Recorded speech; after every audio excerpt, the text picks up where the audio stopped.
শুনতে সিনেমার মতো মনে হলেও সত্যি। ভিক্টর লাগিস্ট প্যারিসের আইফেল টাওয়ার বিক্রি করেছিলেন 2 বার।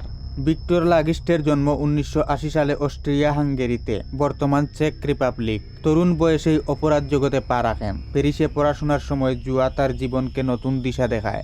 বহু অপরাধ ম্যাগাজিনে তার নাম উঠতে শুরু করে, যার মাধ্যমে ভিক্টরের কৌশল এবং দূরত্বের প্রথম ছাপ পড়ে।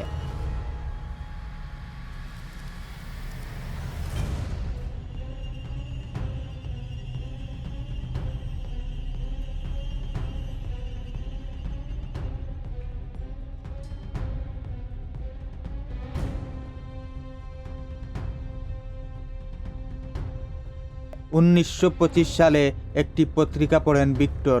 সেখানে লেখা ছিল, আইফেল টাওয়ার সংরক্ষণে ফ্রান্স সরকার বিপদে। লেখার শেষ লাইনে বলা হয়, টাওয়ারটি রদ্দি হিসেবে বিক্রি করা যায়।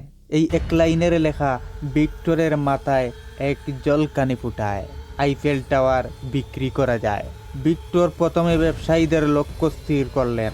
একদল বাঙ্গারি ব্যবসায়ীকে ডেকেছিলেন বিলাসবহুল হোটেলে। নিজেকে পরিচয় দিলেন ফ্রান্সের ডাক ও টেলিগ্রাফ মন্ত্রী হিসাবে। তিনি বুঝালেন, আইফেল টাওয়ার দেশের বোঝা, সরকার এটিকে ফেলনা হিসেবে বিক্রি করতে চাইছে। পরিচালিত প্রক্রিয়ায় ব্যবসায়ীর আস্থা অর্জন করার জন্য ভিক্টর দেখালেন জাল দলিল। ভিক্টর আন্দ্রে পয়সনকে ফাঁদে ফেললেন। পয়সন চাইছিলেন ব্যবসায়ী মহলে উচ্চ অবস্থান। ভিক্টরের প্রভাব এবং পরোক্ষভাবে ঘুষ দাবি করা পদ্ধতি পয়সনকে রাজি করায়। ফলস্বরূপ প্রায় 70,000 ফ্রাঙ্ক নগদে প্রদান করেন পয়সন। ভিক্টর টাকা নিয়ে স্বদেশে পাড়ি জমান।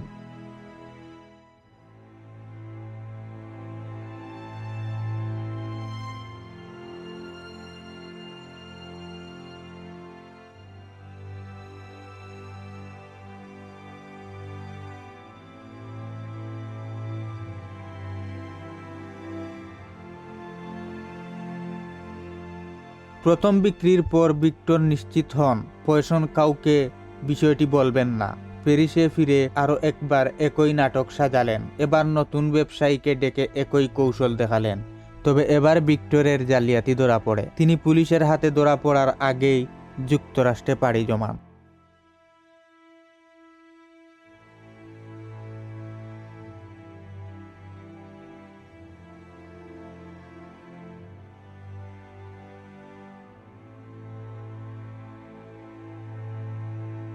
ভিক্টরের 47টি ছদ্মনাম এবং বহু পাসপোর্ট ছিল। তিনি 5টি ভাষায় পারদর্শী এবং অত্যন্ত আকর্ষণীয়। গোয়েন্দা সংস্থা তাকে তরুণীদের স্বপ্নের পুরুষ বলে বর্ণনা করেছিল। দ্য নিউ ইয়র্ক টাইমস তাকে সম্মানিত অভিজাত ব্যক্তি হিসেবে উল্লেখিত করেছিল।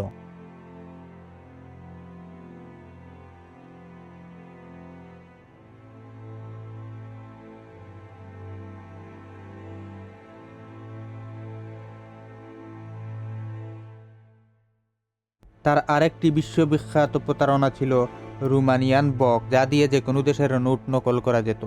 ভিক্টরের কৌশল ছিল মনস্তান্ত্রিক।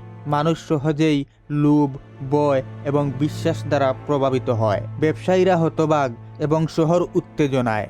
আজ ভিক্টর লাগিস্টের 2 বারের আইফেল টাওয়ার বিক্রি ইতিহাসের সবচেয়ে অবিশ্বাস্য প্রতারণা।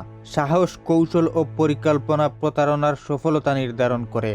সতর্ক থাকা অত্যন্ত গুরুত্বপূর্ণ।